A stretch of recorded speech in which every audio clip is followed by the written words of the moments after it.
In March of 1985, one of the most damaging lies in modern American history hit the mainstream and caused a nationwide panic. That's when the early reports on crack babies hit the mainstream, claiming that children born to mothers who used crack cocaine were permanently brain damaged, emotionally cold, and destined for prison. What they didn't tell you is that the original research didn't account for racism, poverty, stress, or dozens of other things that can affect prenatal health, because the image of a dangerous Black mother and her dangerous Black baby was politically useful. By the late 80s, news outlets were calling these children the lost generation. Politicians were passing laws that imprisoned Black mothers. Babies were taken from their families before they even had names. And all of this was built on junk science.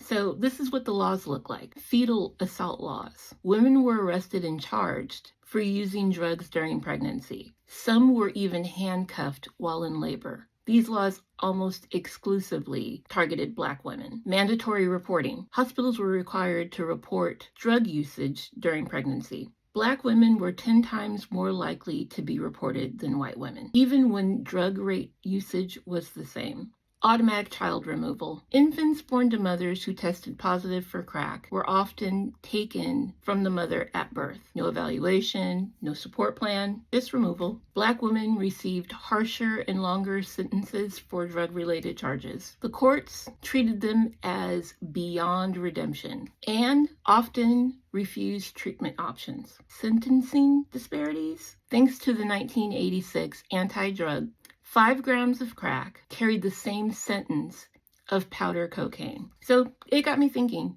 what about alcohol? Alcohol causes long-term harm for fetuses. That's what they call fetal alcohol syndrome. But white mothers who drank during pregnancy were rarely prosecuted. They weren't reported, they weren't arrested, and their babies weren't taken. As one researcher put it, Black women were criminalized and white women were counseled. Years later, long-term studies prove what real experts had been saying all along. Crack cocaine didn't cause the horrors they claimed. In fact, poverty and systemic neglect were far more damaging than the drug itself. Dr. Claire Coles, who led the major follow-up studies, said it best. The crack baby myth is a myth. So the next time someone says science says, ask who funded it, who benefited from it, and who was sacrificed in the process, because the crack baby myth was a strategy that worked. If you found this video interesting, please subscribe, like, share, comment, and I'll see you next time.